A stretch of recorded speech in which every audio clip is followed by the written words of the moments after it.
buenas noches tengan todos, sean bienvenidos a Contacto Universitario. En esta oportunidad le vamos a ofrecer un programa bastante interesante. Yo creo que va a ser del agrado de todos ustedes porque vamos a estar hablando sobre lo que es la red sismológica local, un tema que es de interés público, que además, bueno, nos puede ayudar a ubicarnos un poco en qué está pasando con esos movimientos sismográficos y qué características tienen y qué se está haciendo acá en la región. Es por eso que nos acompaña en esta primera parte del programa la profesora Adalgisa Pombo, quien, además de ser la directora de la Escuela de Ingeniería Civil de nuestra Universidad de Carabobo, es coordinadora del proyecto Gestión de Riesgos en Cuencas Urbanas, un proyecto del Ministerio de Ciencia y Tecnología, y es coordinadora en el Estado Carabobo. También está al frente de esta red sismológica local que recientemente la universidad acaba de poner en marcha su funcionamiento a nivel regional también, recogiendo una serie de informaciones que vamos a estar comentándoles a ustedes en esta noche. Profesora, bienvenida. Muchas gracias. Un placer que nos acompañe por acá, más con temas de tanta actualidad y de tanto interés para el público. Gracias. Y yo quisiera que nos comentara un poco en qué consiste esto de una red sismológica, qué características tiene. Bueno, la red sismológica local, digamos en la región centro-norte costera, existen 15 estaciones sismológicas y en este momento se tiene previsto que para recibir la información de los sismógrafos que se encuentran en esas estaciones, se colocan las redes sismológicas, o se establece la red sismológica local. Nuestra red sismológica está recogiendo o va a recoger toda la información que los sismógrafos en esas estaciones están generando. Y esa información viene a representar las características de movimientos que tienen el subsuelo, llamémoslo así. Usted me comentaba antes de entrar al programa que libera una energía que es la que puede producir algunos movimientos que se sientan de impacto en la superficie. ¿Qué tan importante es tener estas redes que contribuyan a ese análisis general de qué está pasando en el subsuelo?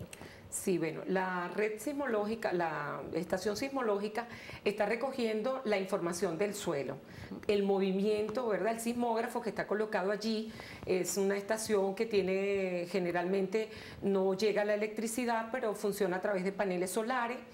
Estos están recogiendo, el sismógrafo recoge la información del movimiento y esa información se recoge en dos coordenadas. Una coordenada horizontal que tiene dos componentes, norte, sur, este, oeste, y una coordenada vertical. Esa información se transmite a través de unas antenas, algo muy especial, a la antena que se colocó en este momento en la Escuela de Ingeniería Civil. Ella transmite y da la información a través de un radio.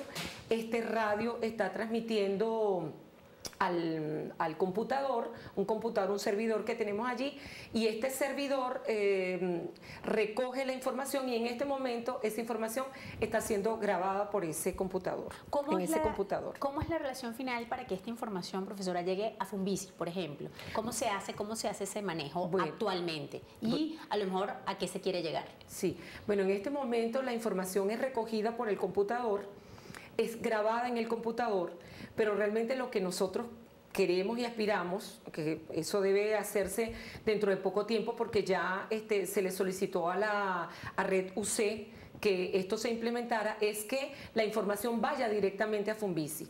La información se recoja en el computador y directamente a través de la internet Funvisi pueda tener la información en tiempo real. Exactamente. Porque en este momento se está grabando en un pendrive. Por lo menos ayer hubo unos movimientos muy importantes en Morón, unos eventos que han venido sucediendo esta semana en Morón. Se tiene un sismo de 2.9 ayer, otro un poquito mayor. Esa información la queremos hoy recoger, la vamos a recoger a través de un pendrive. Para ello tenemos la colaboración de algunos estudiantes que nos están ayudando. En especial quiero agradecerle a este grupo de tesistas que nos está colaborando, el joven, un bachiller, él se llama de apellido Da Silva, José Da Silva, y él va a recoger la información hoy, la graba en su pendrive y la llevamos a Caracas.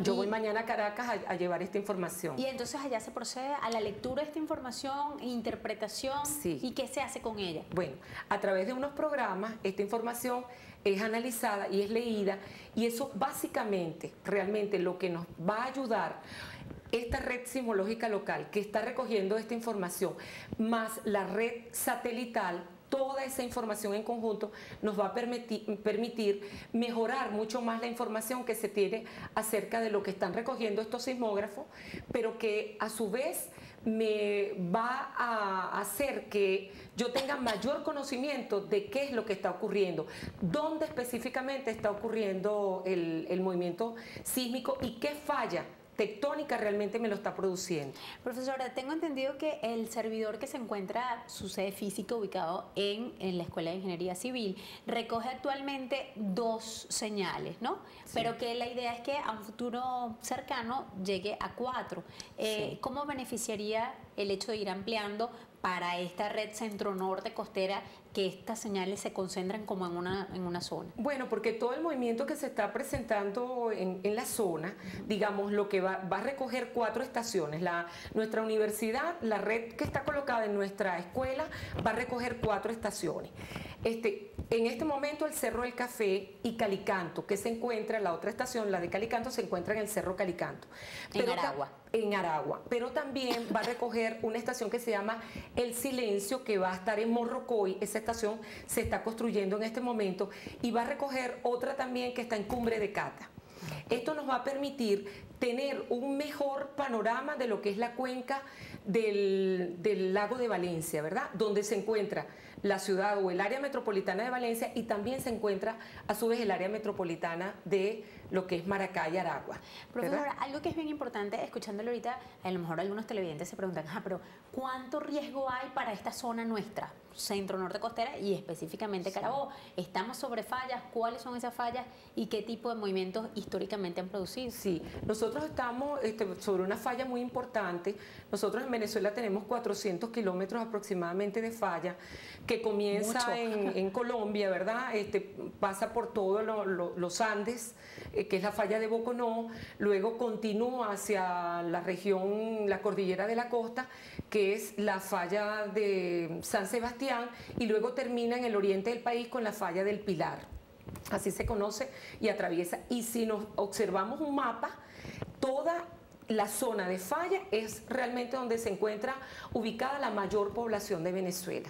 O sea que estamos sobre los mayores asentamientos. Totalmente. Totalmente. Nosotros en Carabobo tenemos, aparte de esa falla, de tener la falla de San Sebastián, tenemos otras fallas menores que también son bien importantes, como la falla de la Victoria, tenemos la falla del Horno que está sobre, y la falla de la Cabrera, que están sobre el lago de Valencia. O sea que son muy importantes. Tenemos también la falla de la Guacamaya, hay otras fallas menores en Trinchera que también están produciendo movimientos sísmicos, también están produciendo movimientos en el suelo o liberación de energía del suelo. Eso le iba a preguntar, ¿qué es lo que hace que ocurra un sismo? ¿Hay factores ambientales o son simplemente factores que están ahí presentes, químicos, biológicos? ¿Qué tipo de energía se produce para que se haga un sismo? Bueno, realmente el sismo sucede por la liberación de energía del terreno. Hay una liberación de energía. Estas fallas son prácticamente el movimiento que se produce entre 2 placas, que son las placas tectónicas, ¿verdad? Y nosotros estamos sobre placas, y en Venezuela se encuentra en la placa suramericana. Pero también sobre Venezuela está la placa del Caribe. Entonces, esas son 2 placas que tienen movimiento frecuente. Una se mueve hacia el este y la otra placa se mueve hacia el oeste, la placa de Sudamérica hacia el oeste, la placa del Caribe se mueve hacia el este, y eso es lo que hace que se produzca como un choque. Sí, que se produzca un movimiento entre las 2 fallas. Ajá. Nosotros, esos movimientos tienen las fallas tienen varios tipos de movimientos. Y nosotros básicamente en Venezuela tenemos, las fallas se mueven a través de un movimiento dextral. En su mayoría todas son movimientos, fallas transcurrentes. Ahora, profesor, una pregunta que yo creo que se hacen todos los que nos están viendo también. Elementos o factores como esta red sismológica y el trabajo que se hace además en Fumbisis, ¿puede predecir movimientos telúricos? ¿Puede medir? O sea, ¿ciertamente hay predicción de este tipo? Sí, bueno, a nivel mundial se han hecho muchos intentos de predecir los sismos, pero en este momento no se tiene ninguna herramienta para poder predecir exactamente los sismos. Lo que se quiere lograr con esto es la parte de la prevención y la parte de la mitigación, que es algo muy importante. Claro, y a lo mejor como que una medición histórica. O sea, a través del tiempo se ha visto que esto es lo que ocurre, algo así sí podría... Sí. Bueno, la sismicidad histórica es muy importante porque a través de los sismos históricos también se logra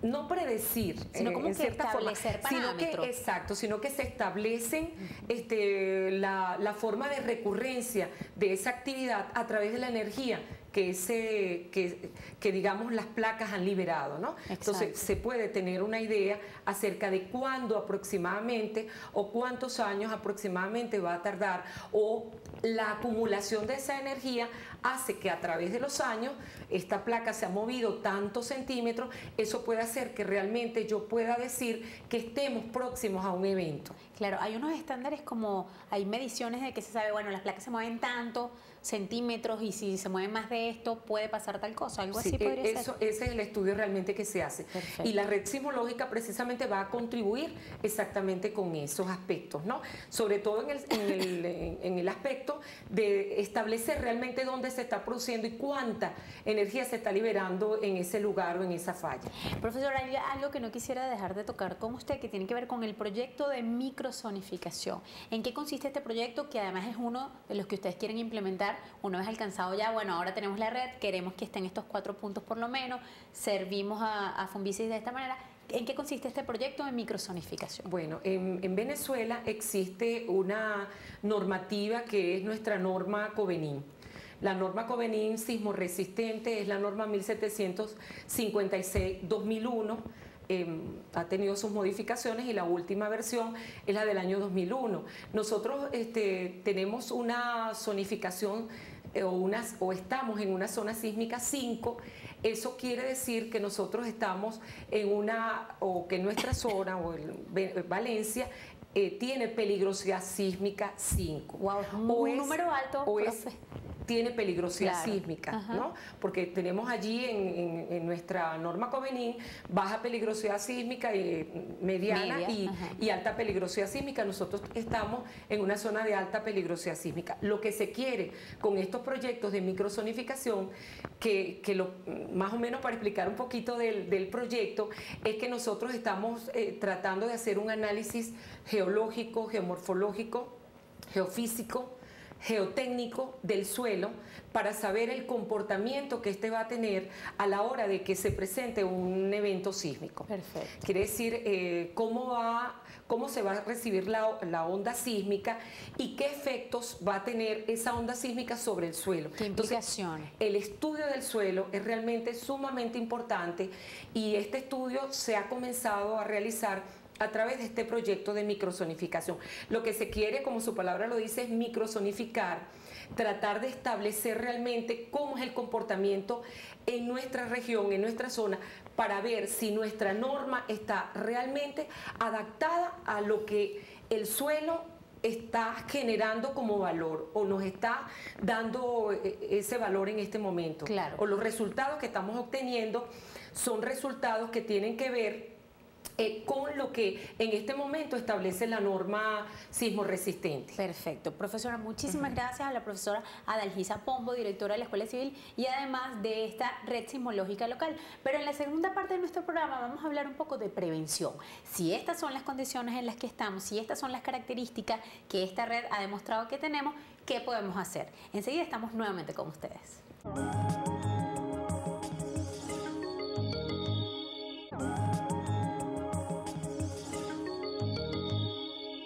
Y continuamos en Contacto Universitario. Esta noche estamos conversando sobre un tema por demás interesante que tiene que ver con las características de los sismos, qué se está haciendo en nuestro estado en prevención, pues lo que tiene que ver en materia de estar alerta a cuáles son los movimientos que se están produciendo sismológicamente en nuestro estado. Y en esta parte del programa, luego que hacíamos anteriormente un análisis de qué se estaba haciendo, vamos a conversar con el profesor Óscar Ramírez Josío, quien es profesor activo, jubilado, pero activo de nuestra Universidad de Carabobo y que está colaborando desde hace ya unos cuantos años con este proyecto de la red sismológica local. Profesor, bienvenido. Muchas gracias. Con usted vamos a hablar de eso que la gente está esperando, ya los asustamos. Sí. En la primera parte del programa todo el mundo dice, wow, o sea, zona 5, estamos sobre falla, es cierto que pueden haber eventos sismológicos que nos afecten, la recurrencia en el tiempo también puede ser un factor de preocupación. Ahora vamos a ver qué hay que hacer antes de un sismo, o después. ¿Cómo podemos introducir, profesor? ¿Cuáles son las medidas preventivas anteriores a todo esto? Bueno, primero que nada, me contenta muchísimo que este tema esté de nuevo en el tapete sobre todo en el ámbito universitario, ¿no? Desde hace ya muchos años se venía trabajando muy tímidamente, pero ahora se ha logrado por lo menos dar un paso importante en lo que es la prevención, cuando tú mencionabas qué hacer antes un poco, qué hacer antes, durante y después de un sismo, ¿no? Porque eso es lo que nos puede permitir ahorrar vidas, que de eso se trata. La amenaza la tenemos, la amenaza existe, la amenaza la debemos conocer bien para saber que estamos en una zona de alto riesgo sísmico, como decía la profesora Pombo hace poco. Estamos en una zona donde existe un grupo de fallas que sabemos que son activas y que sabemos qué daños pueden hacer. Exacto. Lo que no sabemos es qué vulnerabilidad tenemos. Correcto. Cuán vulnerables somos ante un evento natural, en este caso un sismo. Porque eso es lo que hace que tengamos un menor riesgo. Y de eso se trata, tener menores riesgos. Tú hablabas un poco de qué hacer antes, durante y después. Bueno, la parte de prevención es todo lo que es el antes. Antes es todo lo que es prevención. Conocer cuáles son las debilidades nuestras, cómo nosotros podemos actuar o debemos actuar durante un sismo. Por ejemplo, en las escuelas, por ejemplo, los hospitales, las viviendas donde nosotros vivimos, qué hacer. Nosotros no sabemos los sitios donde trabajamos. Exactamente. Todos ellos. ¿Qué tener?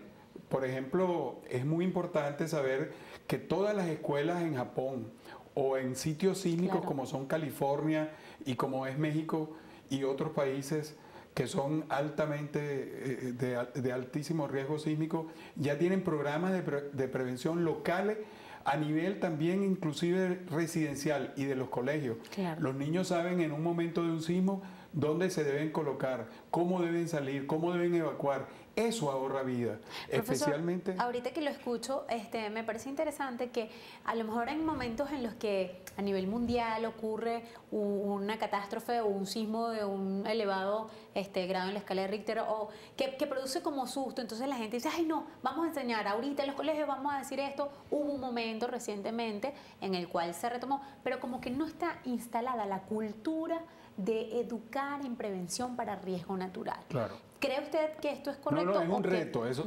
obviamente tenemos un reto. Ese reto lo tiene el país. No Exacto. Es que lo tiene, no es un reto que debemos decir, bueno, eso lo tiene el gobierno. No, lo tenemos todos y cada uno de nosotros. Correcto. Empieza el sitio donde vivimos, el sitio donde trabajamos, el sitio donde damos clases, si es que somos docentes, o donde reciben clases nuestros hijos. Allí empieza la prevención y ahí debemos actuar. Y ese es un compromiso que debemos tener todos. Precisamente la Universidad de Carabobo, ahí es donde vamos a llegar un poco, ha venido trabajando desde hace mucho tiempo, pero en los últimos años ha habido como un mayor apoyo, gracias a Dios, después de ciertos eventos que han habido y de la toma de conciencia, que es muy importante, esa toma de conciencia que permite avanzar. Decir dónde estamos y qué vamos a hacer. Correcto. En la Universidad de Carabobo, específicamente en la Escuela de Ingeniería Civil, se han venido desarrollando una serie de tesis de grado y de investigaciones de docentes y de estudiantes en las cuales podemos ver precisamente cuál es la vulnerabilidad que tienen nuestros edificios principales, escuelas y hospitales. Perfecto. De hecho, ¿Qué resultados hay de eso, profesor? Bueno, lamentablemente los resultados son que tenemos muchas escuelas parecidas a las que colapsaron en el sismo de Cumaná en 1997, que es el último... las escuelas tipo que tenía el Ministerio de Educación, que no habían sido adecuadas, y precisamente qué es lo que pretendemos, que se adecúen las escuelas, que se adecúen los hospitales, que se adecúen las nuevas estructuras a las condiciones y a las investigaciones más recientes que se han hecho. Los sismos nos han permitido, a pesar de todos los daños que puedan causar, nos han permitido aprender de ellos. Claro. Hemos aprendido de los sismos. Nuestras normas deben ser modificadas periódicamente para adaptarlas a la realidad y a las investigaciones y progresos que han tenido las enseñanzas que nos han dado. Profesor, estas tesis, estos proyectos que la universidad viene desarrollando en pro de educar y además dar herramientas a quienes luego manejan, porque bueno, uno investiga, produce conocimiento, pero luego otros lo tienen que aplicar, los que construyen, los que diseñan. Esto está llegando a algún lugar, se está vaciando esta información en algún instrumento de gobierno. ¿Cómo se está haciendo ese canal final de llegar a quienes realmente necesitan tener esa información? Vamos por parte. Todo, por supuesto, tiene que ser lo que tú te referías de la norma, es básicamente a través de la investigación que se tiene y la retroalimentación a los comités de normas que se van formando. Ajá. Afortunadamente, cosa que anteriormente no ocurría, ya el Estado Carabobo, a través de la propia universidad, se ha incorporado a esos comités de normas, y en la última norma formamos parte de la Universidad de Carabobo, de ese grupo que elaboró la norma, primero provisional y luego definitiva. Pero obviamente que las normas, como sucede en todas partes del mundo, tienen que ser adaptadas a lo que te decía anteriormente, claro, que es a las nuevas investigaciones. Y por supuesto la norma, la última norma entró en vigencia en el 2001, y ya que la profesora Pombo te comentaba anteriormente, es la microzonificación hacia la cual estamos apuntando para que no tengamos zonas muy inadecuada, porque dentro de una zona de las cuales tenemos a lo mejor alta peligrosidad, hay unas zonas que tienen menos y otras más. Claro. Entonces, es adecuar el sitio a las condiciones. Claro, por ejemplo, que no se desarrollos habitacionales en una zona de alta peligrosidad. Sí, y que se hagan de acuerdo a las condiciones reales y no unas condiciones muy generales, que a veces se cumplen y a veces no, a veces se exceden y a veces no se exceden. Profesor, ¿cómo generar esa cultura de riesgo y de qué hacer, de que la gente siente el deseo de informarse y decir, oye, yo le voy a enseñar a mis hijos, vamos a jugar hoy que si pasa tal cosa, párense bajo los marcos, que es una de las cosas que uno siempre ha escuchado? Sí. Cuando yo me reviso ahorita escuchando, le digo, oye, de verdad, ¿cuánto sé? ¿Qué hacer? Y a veces, ¿qué tips le pudiéramos dar a los televidentes esta noche? Bueno, por ejemplo, cosas básicas son estos 4 o 5 puntos. Fíjate que es tan básico que se ha venido trabajando en aulas sísmicas. En Caracas existe una aula sísmica que la mantiene Funvisi. Poca gente aquí lo conoce. En Mérida hay una aula sísmica también, en la Universidad de los Andes. Son básicamente las únicas que tenemos. Pero la Universidad de Carabobo puede y debe tener una aula sísmica pronto. Claro, hay que trabajar para eso. Hay que trabajar para eso. Porque eso es lo que permite de verdad que tengamos cultura. Usted va en México, en Ciudad de México, a un hotel, y dentro de la habitación del hotel usted tiene todas las vías de evacuación y dónde colocarse en un evento sísmico. Así sucede en cualquier edificación. Nosotros no tenemos absolutamente nada. Debemos empezar de cero, pero debemos empezar ahora. Claro. No dejar que vengan sismos, que tengamos pérdida de vida y de verdad que lamentar. Claro. Y entonces es cuando nosotros actuamos. Hay un dicho muy criollo que dice que la gente se acuerda de Santa Bárbara cuando truena. O sea que realmente cuando nosotros no usamos el paraguas, pero cuando nos cae el palo de agua decimos, oye, qué bueno es el paraguas. Claro. Tenemos un sismo, oye, qué bueno es las instituciones que se dan, pero no sabemos que nosotros debemos formarnos y tener esa cultura. De alguna manera tenemos que comenzar, y debemos comenzar en las asociaciones, en las comunidades. a través de los consejos comunales. Los consejos comunales tienen una gran responsabilidad hoy por hoy, porque la ley les ha dado y les ha atribuido una serie de acciones y una serie de cosas que hacer, y una de las grandes cosas que debe hacer los consejos comunales, las asociaciones de vecinos, los condominios, las escuelas, es conocer qué hacer antes, durante y después de un sismo. Es correcto. Tú hablabas de unos tips. Los tips son muy importantes.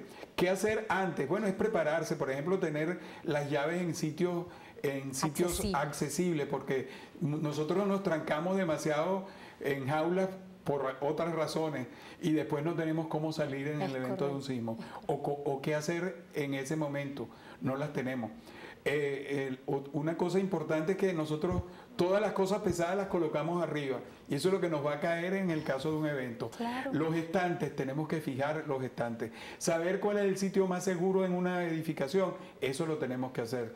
Tener una linterna o un pequeño maletín de primeros auxilios, con linterna, un pito, una radio, caramelos, agua, unas vendas, esas cosas que las debemos tener en un sitio adecuado para la salida. Y accesible y visible, y que todos los miembros de la familia lo sepan, es importante. Claro.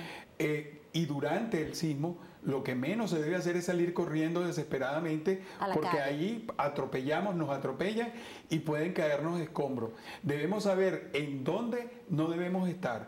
Y lo lógico es estar en sitios cercanos a marcos, como tú lo decías, en la parte estructural de las escaleras, cercanos a ellas, más no ir a la escalera, y alejarnos de vidrios, de fachadas, de balcones. Eso es lo que tenemos que hacer. Irnos a un sitio central cercano, y si podemos apagar gas o apagar eso, lo tenemos que hacer. Y luego durante el evento. Y no debemos prender absolutamente fósforo, porque si hay gas podemos causar explosiones o incendios. En el último terremoto que hubo en Japón, muy grande, en Kobe, en el año 94, fue una gran escuela. Hubo muchísimas pérdidas por explosiones precisamente de gas. Eso es correcto. Bueno, interesantísimo. Un minutico final, profesor, nos regalan por allá el camarógrafo, y nos dice, para que nos hable entonces de ese proyecto, riesgo, vulnerabilidad, ¿cómo podríamos sintetizarlo en este minuto final?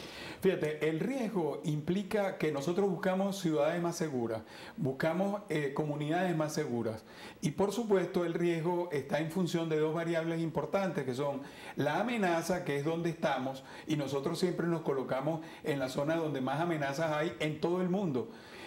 Todas las grandes ciudades están donde mayores amenazas sísmicas hay, porque estamos siempre cercanos a la falla. Y por el otro lado tenemos lo que es la vulnerabilidad, y la vulnerabilidad sí está en manos nuestras, y la vulnerabilidad significa hacer y desarrollar una mejor normativa, unas mejores construcciones más seguras, donde se apliquen verdaderamente las normas, y preparar a la población. Eso es disminuir la vulnerabilidad.